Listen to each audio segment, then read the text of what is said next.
Baron York had always been paranoid. When you yourself are corrupt, dishonest, and devious, you assume that everyone else probably is as well. The Baron had long kept secret his real identity and original name, but skeletons have a way of falling out of closets after enough time has passed. By 1107, the tumult and intrigue throughout the Vlandian nobility had caused wild fits of paranoia, bordering on insanity as the Baron juggled the many secrets he was trying to keep. His wife was also among those who he suspected, fearing for her fidelity in a marriage where they rarely saw each other. The Baron's growing pack of spies spoke of strange, hooded visitors to the Baroness, and later she would often disclaim any knowledge of these guests. This man became so paranoid that it was rumored that he would wear the uniform of guards and stand 12-hour shifts in Vlandian blizzards to try and learn who was visiting and why. Meanwhile, there were other people in Calradia who knew the Baron, or at least had known him in another life.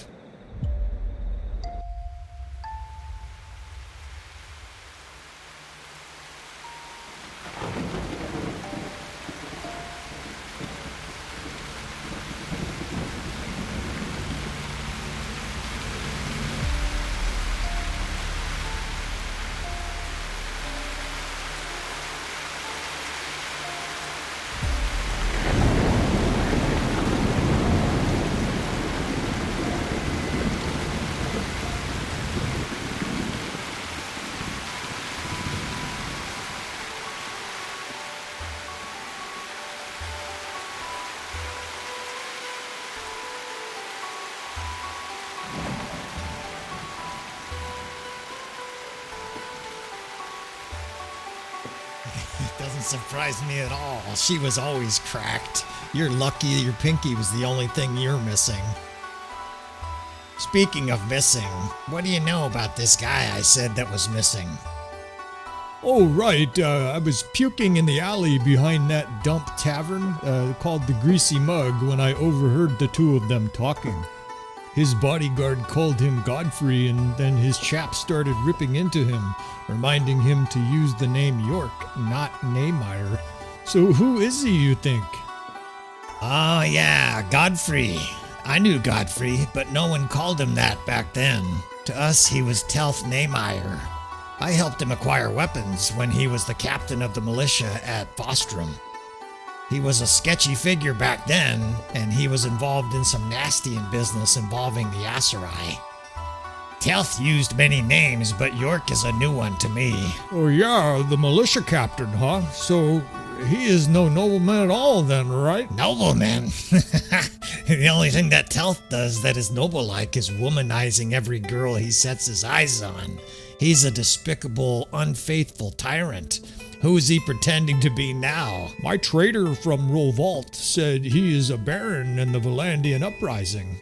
And with only 4 fingers, I can't work so good anymore, so I thought I could make some coin by informing Prince Ingauther or somebody else. What? Albert, you can barely run your little pottery shop, and now you're going to casually upgrade to extortion and shake down violent Vlandian warlords? Leave that to me, lad. It's what I do. But Listen, now that I know, I could just cut you out completely, but we've done business before, so trust me, Albert, and watch while a true professional works.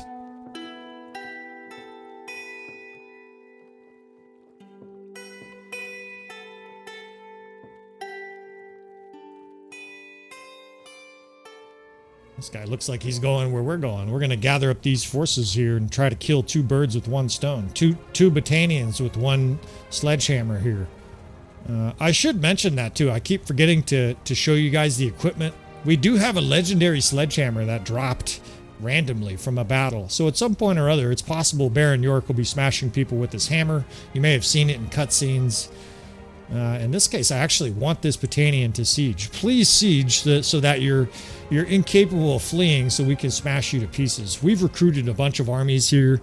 We're starting to really thrust the Batanians out of our realm here, and we're going to head east. We've got slightly more troops than them, but with this reinforcement mod, I'm starting to play every single battle like it might be our last, right? You just don't know. So welcome back again to another episode of Tactical Enlightenment. Our YouTube channel is dedicated to all things Bannerlord related, especially this Vlandian campaign. This is going to be an epic campaign. If you've never seen an incredible Bannerlord campaign full of huge battles, you need to subscribe. Check it out. I can almost assure you, you're going to enjoy the huge battles. We're at war with the Batanian and the Aserai. Batanians and the Aserai. Guzid the Great is starting to become quite a terror in this campaign. Now, Baron York finally has an army that he's happy with. He has more cavalry than anything else, and we're influence hunting, right? I would love to go east and sack Epicrotia and just destroy the Batanians, but you could see I've got 33 influence. It's been a real drag to get influence, and I might even have to start looking at my perks to see if we can't adjust something. I've never had this kind of difficulty before trying to get influence in a campaign, although in my excuse, we've also had huge armies, right? I've been sort of wildly recruiting armies of 2,300, 2,500. Obviously, that takes a lot of influence. You're basically sending love notes to all these nobles saying, hey, please come with us and kill under my orders, right? It would have taken a lot of real life influence to do that back in the medieval era. Now, we outnumber them here, but there's Aserai forces nearby, so here we go, right? Strap yourself in. You just never fucking know what's going to happen here. The beauty of the reinforcement mod is that there's a high degree of uncertainty in every battle. We've got a shitty position here. This is bullshit. We're attacking a force that's sieging, and it sticks us at the bottom of the hill. We should have the ability to position where we want to. They're the ones that are static, surrounding our castle ostensibly, and here we go, right? We're shoved downhill. What I'm going to do immediately is flank, and I think we'll flank towards the hillside. Now we got a 3rd division, a nice shock troop division, and I'm going to run 3 cav divisions because we have so many cavalry. And here's how I'm going to do it. I'm going to have 2 defensive wings of cavalry. Probably the 2nd and 8th most of the time will play screens, defensive, etc.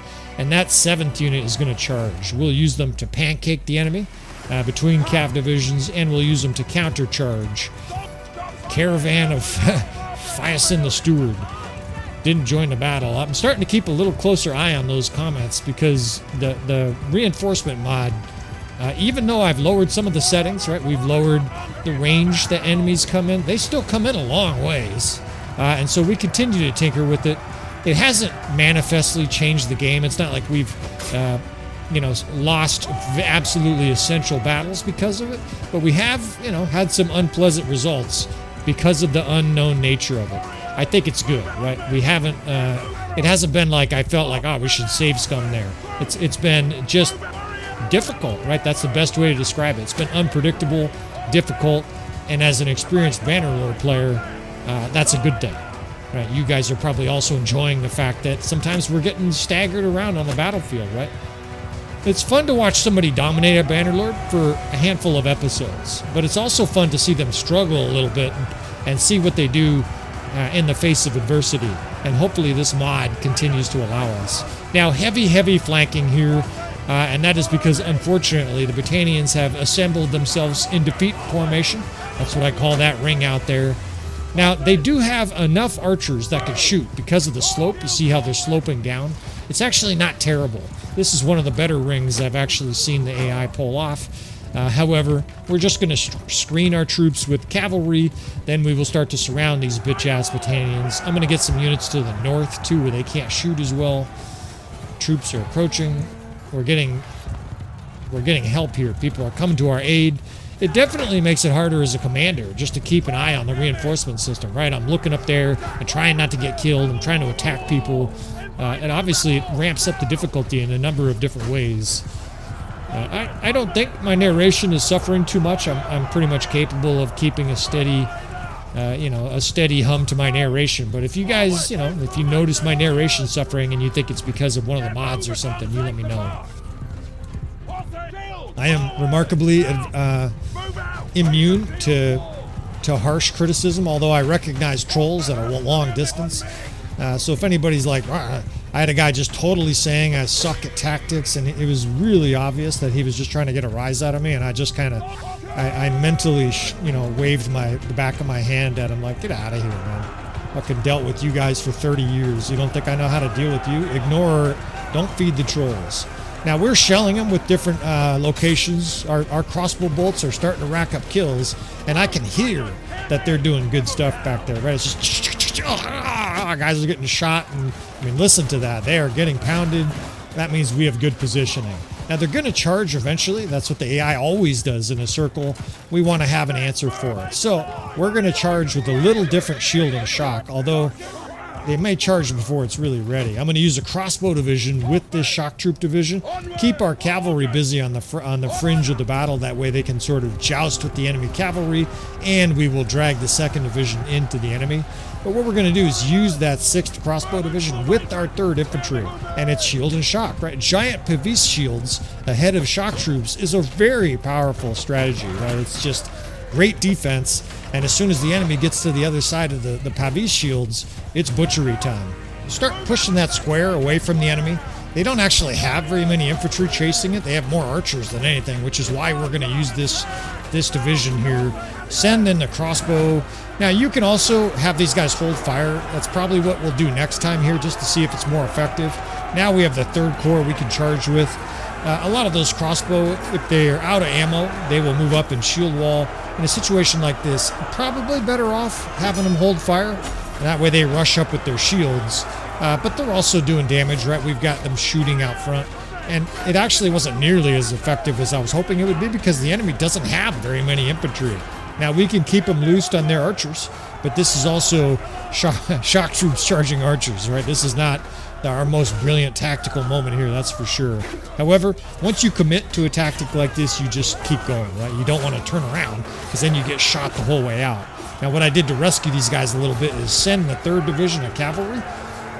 It's a banner of the Aserai. I sent the 3rd division of cavalry right in here just to clog things up, right? And of course it aggroes archers, it runs them over, they get knocked to the ground, and that allows our 3rd division, 6th division to close. It's one of the best ways to use cavalry is simply as distraction. Pour them in a big glob, they get there quickly because they're on a horse, and then your shock troops and infantry and whatnot can do the rest. Now, the enemy got troops somewhere. Okay, they're north of us. Let's start reforming our lines here. It said Aserai, the Aserai joined, and I think there's a large Aserai down here sieging. So I don't know what's going to happen here. It could be 100 that are joining or 1,200, right? That's the added element. Now, I called that 1 division to me because I want a horse here. I'm getting Baron York a little bit more skill set on horse a little bit more often, but we are going to remain on horse most of the time. Of course, it's much easier to command, hence why I'm calling a horse my direction. Starting to get nervous. I can't tell how many enemy forces are coming. The power bar doesn't look like we're winning by much, if we are winning. Give me your horse, motherfucker. There we go. Alright, so we're right back on horse. Can start pushing this infantry forward. We've got Cav to swing around to sideswipe the enemy. Our reinforcement spot is a long ways away, so I'm getting these 2 crossbow divisions split in a V shape around the enemy. But it's going to take them about a minute maybe to get set up. It's going to be a little period of vulnerability for us here. So we'll press infantry in on the center. That'll kind of occupy these archers. Our guys, though, on the wings are going to get shot, right? The enemy has, I don't know, 150 archers, something like that, spreading out here in a big, giant, disorganized mob. And I don't have a lot of options for it, right? We can shove a few cavalry in here, just kind of try to knock guys around. But this kind of formation that the enemy has, this is called Romperoo, this is called random, right? They have no formation. It's just a whole bunch of guys standing around, filtering into the battle slowly. It's actually somewhat effective because since the enemy's not concentrated, you don't know where to apply your attack, right? It as funny as it sounds, in some ways this is a better strategy for the AI than some of the other things they've been doing. Now again, we'll try that shockbow division to a shield wall, and they're mighty tough, right? I've been belaboring that point for anybody who's watched the channel. These sharpshooters, you get 30, 40, 50 of them together, and they wreck shop, man. These guys with their Pavi shields are hard to kill. They're capable in melee. They're not great in melee. The Imperial Sergeant crossbow, I think, is better in melee. But they're quite capable. Anybody who's been on the other receiving end of it, they'll slash you.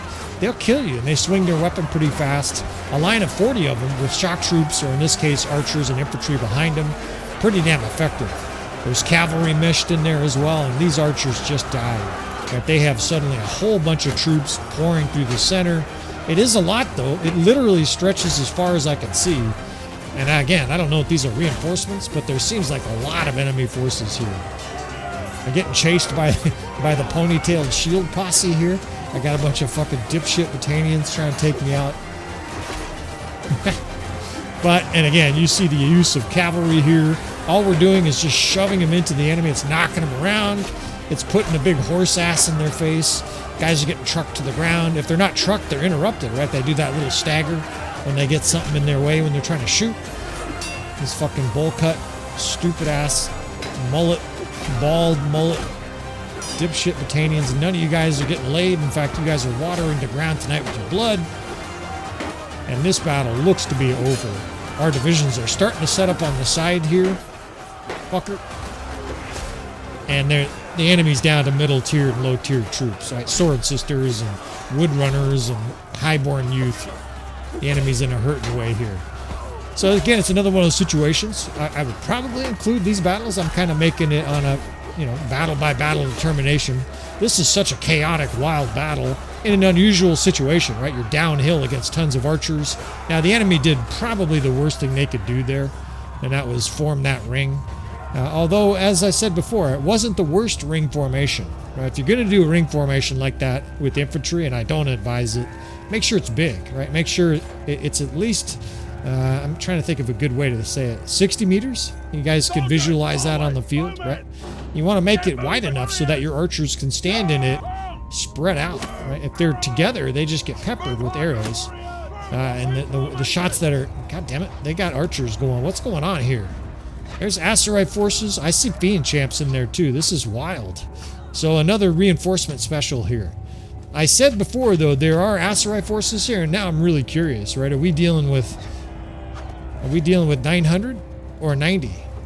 Right now it looks like 90, but that just changes in a heartbeat, right? This is just a... Bannerlord has way too many certainties. Part of the reason we're doing the Fog of War for this campaign, of course, is you can see the entire map as soon as you get in the game, the whole campaign. There should at least be a setting. Like, if they want to do true Iron Man, they shouldn't show you anything beyond what your character can see. Or maybe you have to pay a scout or something like that. The information is like one of the most important things to campaigns and strategy and warfare. And Tale Worlds just gives us basically like unlimited information. They should at least mix in some stupid cat videos or some kind of other fake news so that we can't make great decisions as a commander. It's too easy. Now, maybe some players will say it's too hard. Just make difficulty settings, right? Have the Bannerlord difficulty that everybody aspires to play on. Have there be a savage Fog of War where you can't see shit and you don't know. Even in the diplomacy screen, it shouldn't tell you. You know, they got exactly this many troops and this many fucking castles. It should just say shit like, it's a strong empire, right? The Khazate are very strong. It shouldn't tell you, oh, they have exactly 3 cities and 9 castles and 2 armies heading your way. I think that would be a good change. There is a mod for Fog of War, but it doesn't work how I want it to as we celebrate victory here. That was an easier battle than I expected. They did get some reinforcements, but it looks like so did we. 16. I don't think we had 1,600 troops at the beginning of that battle, so I didn't see it, but we must have got some reinforcements of our own. And Arwa, Arwa from the Aserai campaign, come with us. Here, we'll do this now on our way down to the next siege. We're going to head to Abcomer and do a little siege here.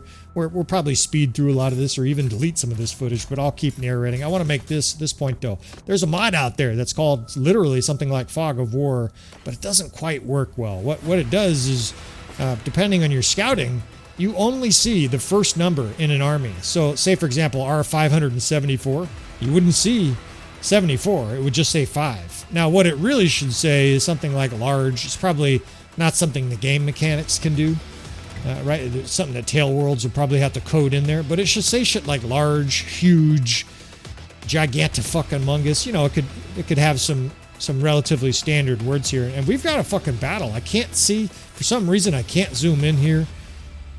And I'm hustling over there, but with the trees and our huge army, I think we're going to arrive at night. I can't tell how many enemy forces that is. It looks like a lot, but I just can't tell. So we're going to have to wait and see.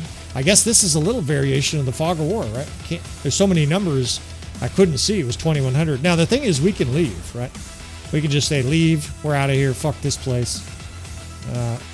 But we're not gonna, right? That's not how we're playing this campaign. In fact, we'll do a little bit calibration of the exposure here for you fellas. Hopefully it makes it a little bit easier to see at night. I am aware some players can't see at all when I have a night battle. We try to avoid this, but in this situation, look at the numbers. It looks like our ally has 7 or 12 troops or something like that, and there's other... Okay, it's strong armies too. There's other forces that are coming in here, but these guys, again, were toast. This is just another example in this campaign of how we've saved these Aserai, well, I guess, or saved these Vlandian lords. I guess we gotta win first, right? We could fucking lose this battle. Try to fix this lighting for you. You don't want those orbs too light, and you want the troops bright. That's probably gonna have to work. It looks like a mess.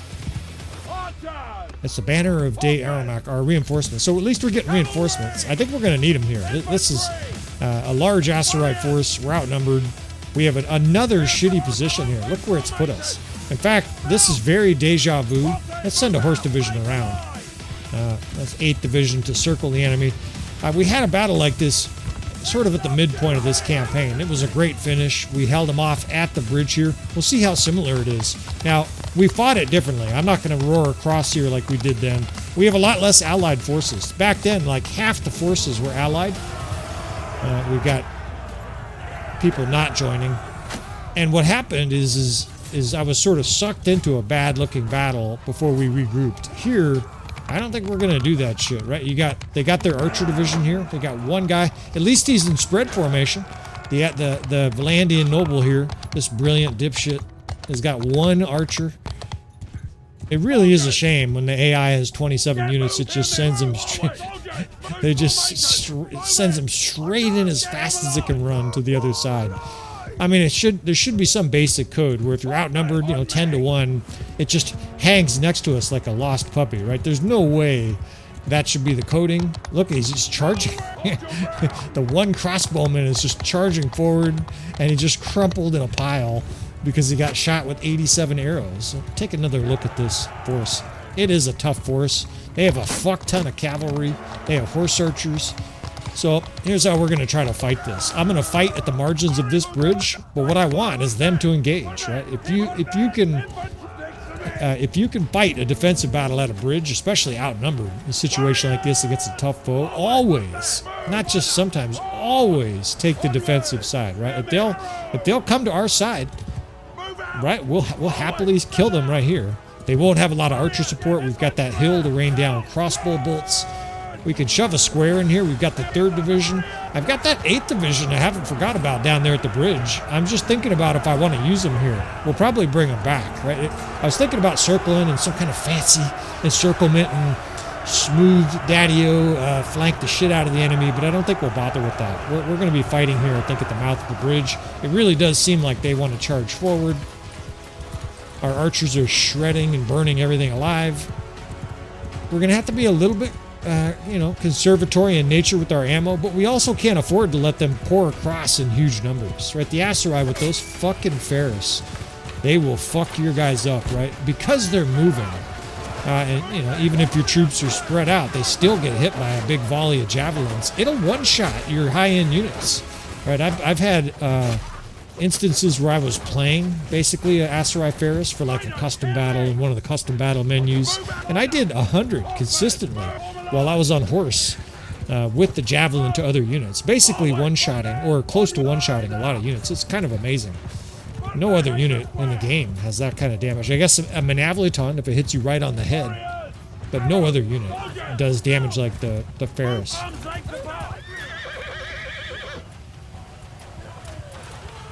Yeah, they are. They're coming right into the maw of this trap. Well, the power bar looks ominous. The enemy has a monster force here, so we're probably going to need this, right? We've got the 1st Division to charge. 2nd, 3rd, and 8th, I will be intermittently charging. I think we'll dismount the 8th. The 8th is all cavalry. I don't need those guys getting their horses in the way of the bridge. In a bridge situation, you're better off with more firepower in a small space. So if you have 40 banner knights dismount, it's like almost like having 40 legionary all standing there swinging their mace. It's pretty deadly. And that's what we need here. We need concentrated fire. We need those archers to continue to light everything on fire that's on the bridgehead. I can help here against this tough vanguard. You can see what the enemy we're dealing with here. Every unit is tier 5. Sergeant, they got one of our traitor sergeants. Hey, it's Benedict Arnold, the sergeant.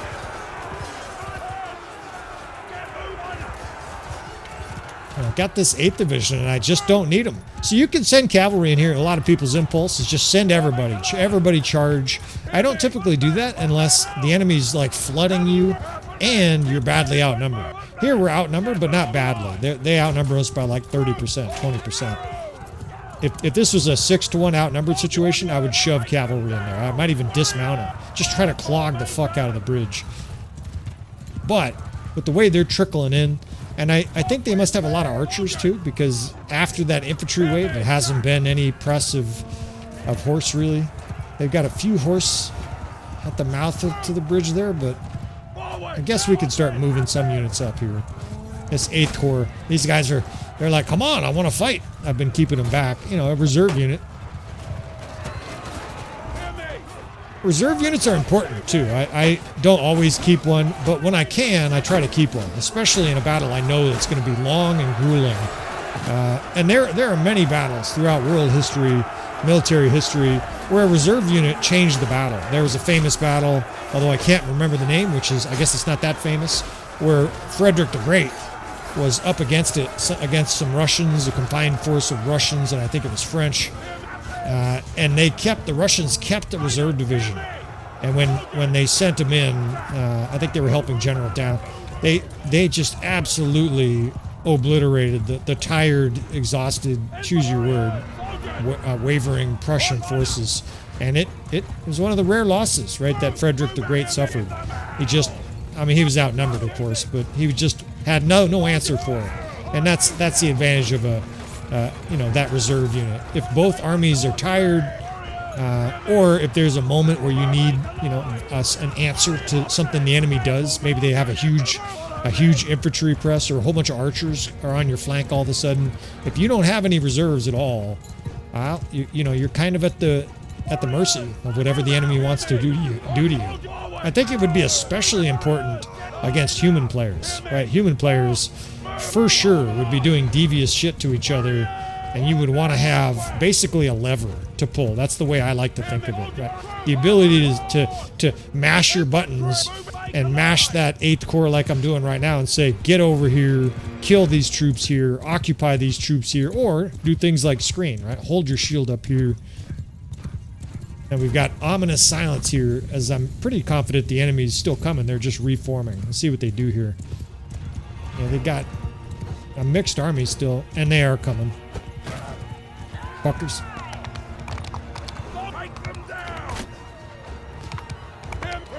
What do we got here? Infantry here. I'd like to see what's at the back of the enemy army here. This is a little bit unnerving that it's still all tier 5. We're going to start to face doom stacks. I've mentioned it from time to time, the StrengthenAI mod, in addition to increasing the enemy lords, EXP, things like that. We are increasing how quickly their units level up. I'll try to show a screenshot every once in a while of sort of the current status, but I do it and then, I have to start the game and I don't always remember it. What you should, know from your perspective is that the units are starting to level quickly. I think they get something like 500 or 600 EXP a day, which is enormous. I think that turns like a tier 1 unit or a tier 2 Imperial Infantry. I think it turns it into a tier 5 Legionary in like 2 weeks. Right, so they're quickly getting elite armies, and we're going to start facing armies with 600 legionary or whatever it is. They're going to be some juggernaut forces like Battanians. They'll probably have 300 Fiend champs, and it's just going to be a flame fest. Meanwhile, that won't affect our army, right? We're not benefiting from that. However, it does affect our nobles, right? So the Vlandians are benefiting on some level. That means we'll have more banner knights. But our own army is going to be at a severe disadvantage. They keep roaring. I don't know what that's all about. They sound like guys who keep winning at the craps table. Yeah! They're all excited all of a sudden. I think it's when Baron York gets nearby. You can almost picture him yelling, "There is Baron York! Go get him! Right? Capture him!" They're yelling, "Die, you bastard," and shit. Now, of course, I came over here to scout, and the enemy is like impetuously attacking me. They're sending like 150 units. I would assume the bounty on Baron York at this stage is very large, and it's almost like playing to a role-playing level. The enemy's like incensed with Baron York being behind their lines. They have literally like 80 guys chasing him, flaming arrows off into the distance. And, you know, it's not a legit strategy, although I guess some people would consider it. But this is a pretty good way to occupy 80 to 100 units. They're literally going to chase him all the way to this south bridge here. And it's almost like killing 80 to 100 guys, or at least temporarily disabling them. It'd be the same if I knocked them off their horse. They're not participating. So while the enemy slams most of its troops into ours on the bridge up there, it's missing those whatever forces, 60 to 100 forces that look like were chasing me around. It's not a bad trade-off for your one character. Right? I'm not going to kill 60 guys in 2 minutes.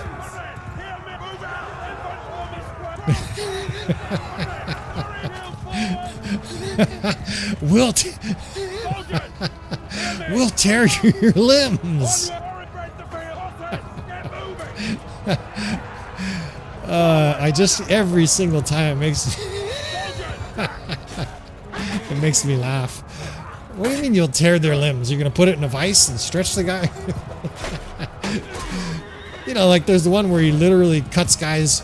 He says, you know, something like, "I'll cut you down," or something like that. It's a little bit more of a realistic war cry. "I'll tear your limbs." I'm not sure what that means, but it just makes me laugh. It makes me laugh every time.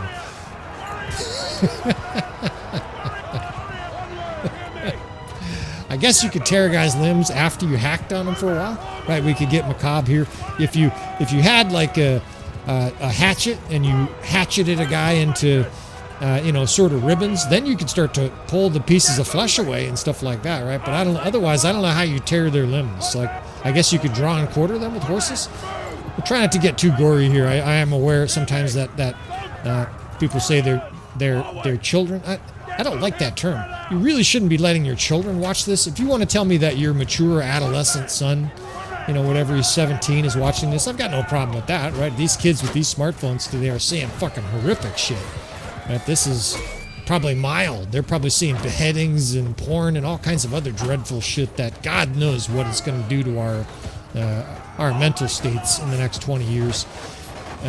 But the people, it sounds kind of like they're letting their 10-year-olds or 8-year-olds watch this, and that just, never mind the violence. I'm over here dropping F-bombs and saying this stupid fuck here and fuck these bitches. I don't know if that's quite the most appropriate thing for kids. I clicked the button that said it's like not for kids or something like that. And I understand everybody has their own parental plan. You know, die. God damn, these units. Oh shit. These Aserai are fighting like fucking wolves. Now, again, they have amplified lords. So we're in for it here. I just don't know the power bar. It really looks the same. It basically looks like a dead even heat here. And all I'm doing here is cycling units to charge and then pulling them back. It's very tempting just to charge, right? And then mail it in and just hope we're good. But you try to think about what happens if you charge here. You just tell your troops to charge and go AFK, go take a piss or something. Your units will charge all the way to the other side of the battlefield where the enemy has archer support, and you'll start losing. But this battle is most definitely a war of attrition. I mean, we are very slowly wearing their forces out here. And we can't afford, you know, to lose an extra 100 or 150, 200 troops because we're being careless. So you just cycle your troops. Best way to do that is to charge in a shield wall and then pull them back in the square. You can either point, or you can tell them follow me, or you can even tell them retreat. Just make sure you pay attention to where they are.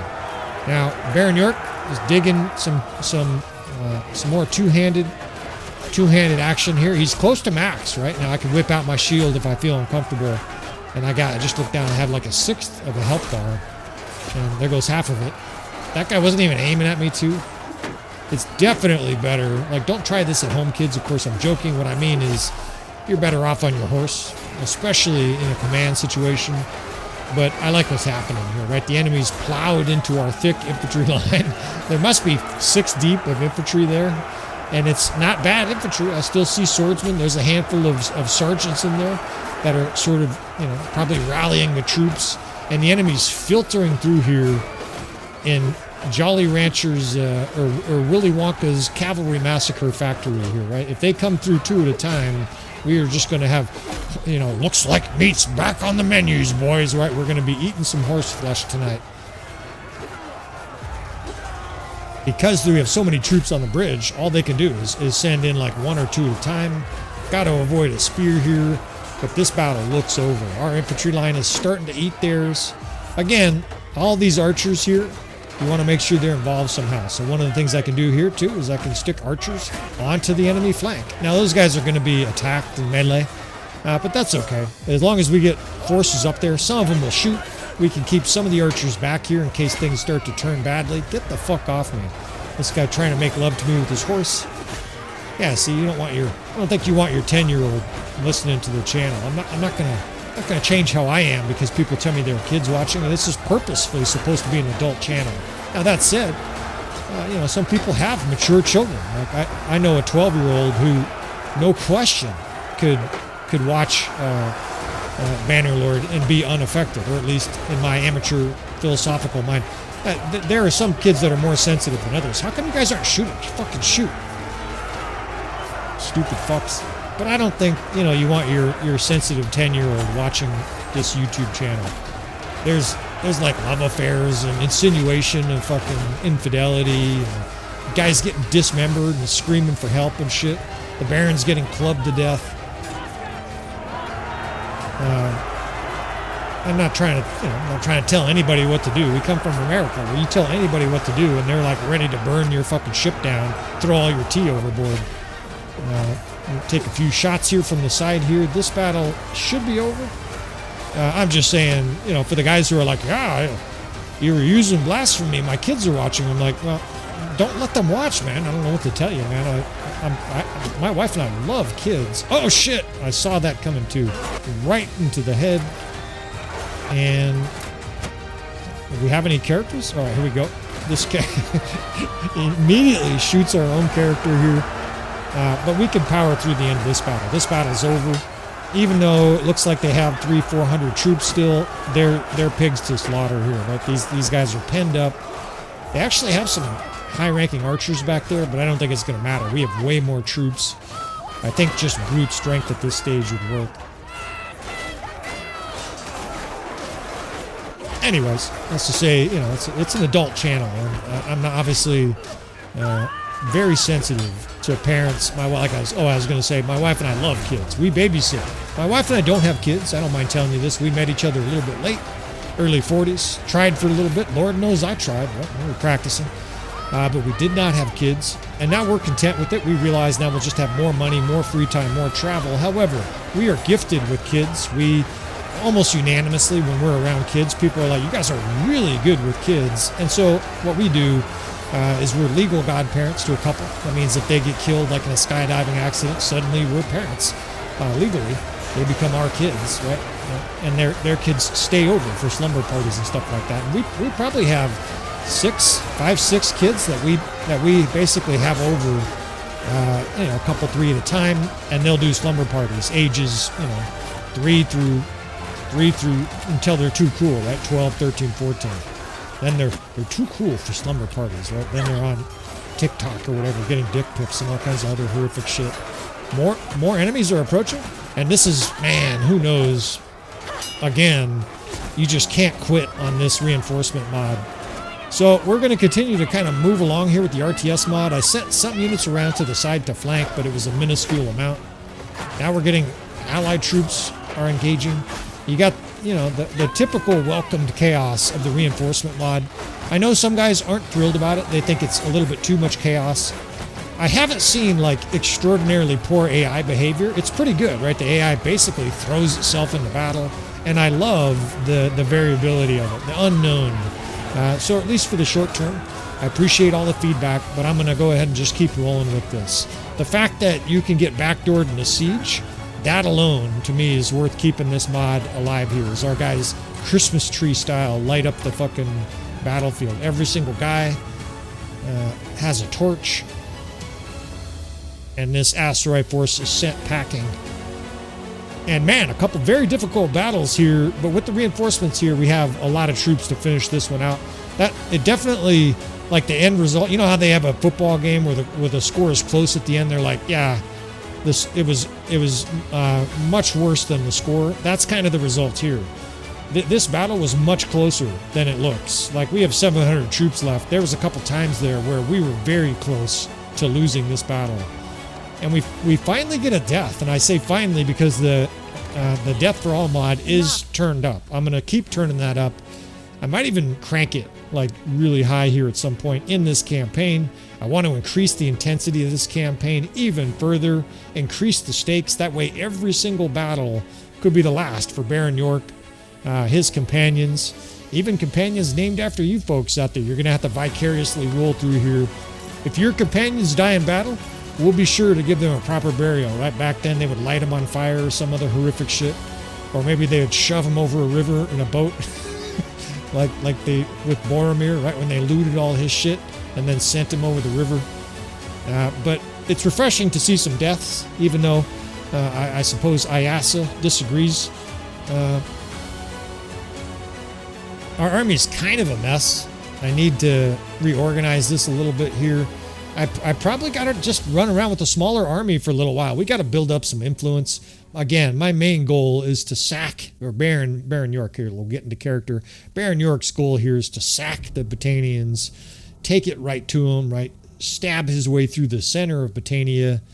I want to talk about companions too. We'll probably do that at the end here. But his main goal, again, talking with King Dirt, is to go straight through to Epicrotia, cut the Battanians in half, and hopefully cripple them for good, right? At which point we can then move on to the next enemy, right? It'll be the old basketball phrase, who's got next, right? Because these guys are tossed aside. All right, fellas, we're going to do a little bit of maintenance here at Pen Cannock, but I want to talk about companions here for several minutes. In this campaign, I haven't done this extensively, and that is because, well, there's two main reasons. First, we've been busy. There's been a lot of war. We'll sell some prisoners here, and then I'll walk you through some of these companions. The other reason is that we're not a kingdom yet, right? So we don't have a leader. We don't have companions that I'm developing into leaders of parties, and not even really governors, right? Even though Rovalt has been sieged a few times, we really haven't needed it. Now, I'm not going to take you through their equipment. I'm not going to spend 30 minutes. Most of you experienced players know how to get your companions dressed up, right? You just put on good armor. I could talk a little bit about weapon spec, and maybe we'll do that as we talk about the character, how they're spec'd out, how we're using their focus and attribute points. Baron York, of course, we've talked about extensively. He's a bull. He's got some crossbow skill. He's developed into a pretty good horseman. He's now well-rounded, right? He's got a nice skill set. I thought his engineering was higher. It's actually only 220. And a lot of his skills are kind of frozen, right? They're not going to move for a while because we're 4 levels away from our next attribute point. We're kind of stuck with these levels for a while. And you can ignore that smithing. That just came, I think, from the original speccing that we came out of the gate with when he was 18. Or whatever it was. His wife has a fairly mediocre skill set, and she's not doing a lot. It's been conspicuous to me. Maybe you guys haven't noticed, but she's not in battle. We've been keeping her alive. She's birthing kids. She's capable of battle, but she's not a great warrior. She's got kind of an average skill set. However, she's a good governor, or governess, I guess they'd be called.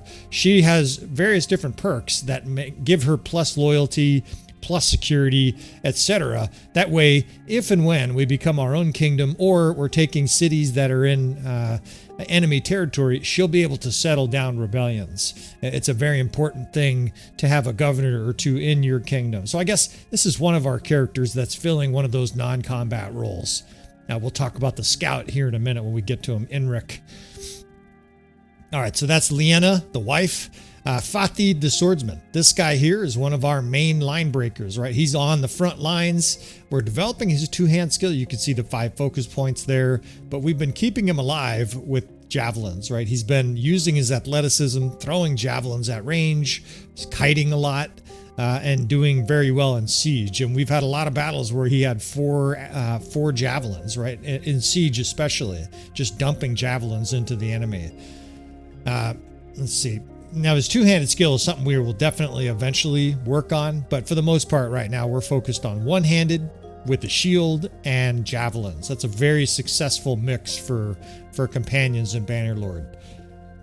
Soren the Cursed, this gal here, it's a relatively new gal. She's been leveling up pretty quick though. She's been doing some throwing, you can see. We actually had her throwing weapons for a while, and I'm doing crossbow as well. And the reason you do that is that way they can be in a mixed division and give them lots and lots of perks. Again, you see the emphasis on the athletics. You're going to hear me say that at least a couple more times. Octum Barrel Chest, right? This guy is the original athlete, right? This guy's 288 athletics. I think he's maxed, even though it doesn't show as maxed. And this guy eventually we're going to unleash on the front lines. He's been shooting. He had 209 bow skill with only 2 focus points. It's taken a long time for him to get to this skill level, and we could make him a leader eventually, but none of these characters are really well spec'd for it. Maybe the scout, but he's ancient.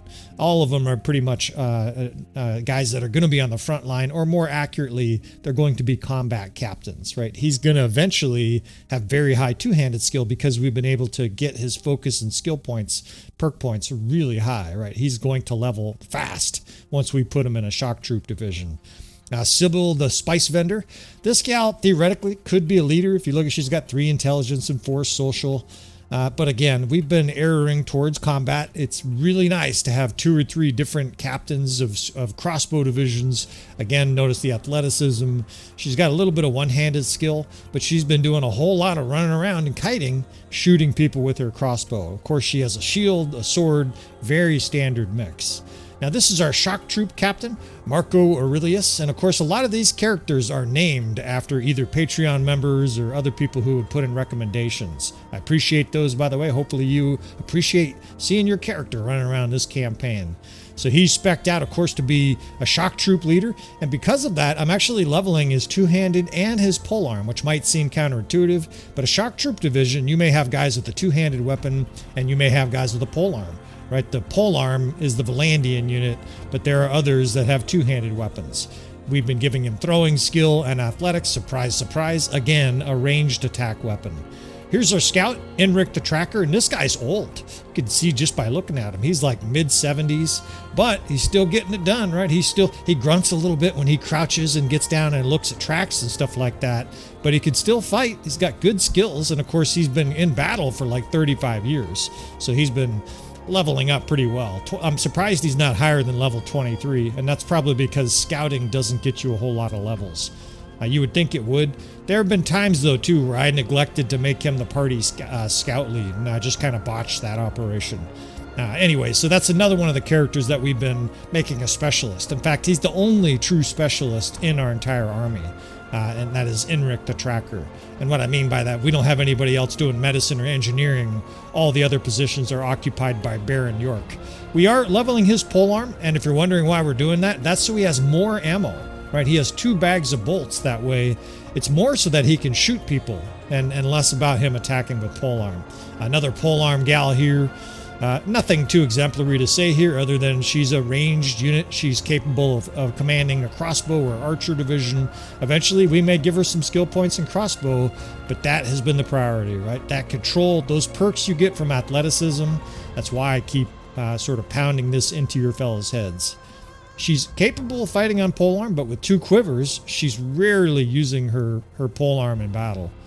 This gal, quite honestly, I was like, wow, she's an archer. Actually, she's a really pretty face. In she goes. Now, Eugene Leaf is another character that a companion. You guys are all my companions. This was a subscriber recommended this character. He wanted to see a horse-riding Batanian man of middle height. I remember a lot of the details with the sword and a bow.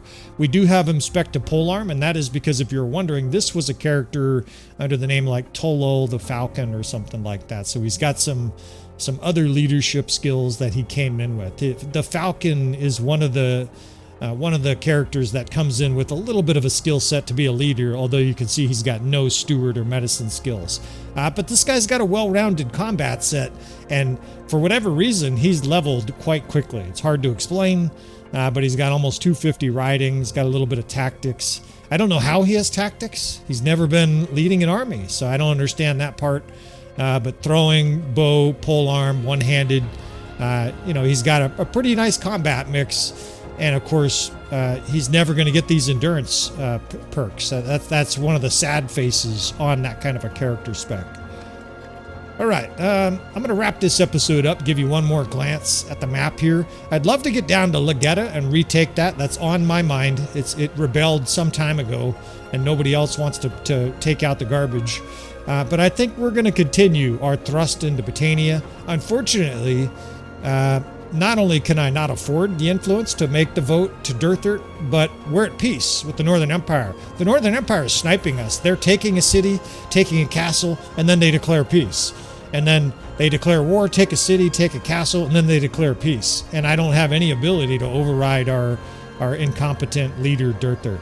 But the expansion continues, and we're looking towards Epicrotia. We're looking towards more of their castles. Please join us on this campaign. Please subscribe if you want to see more. Hit that like button.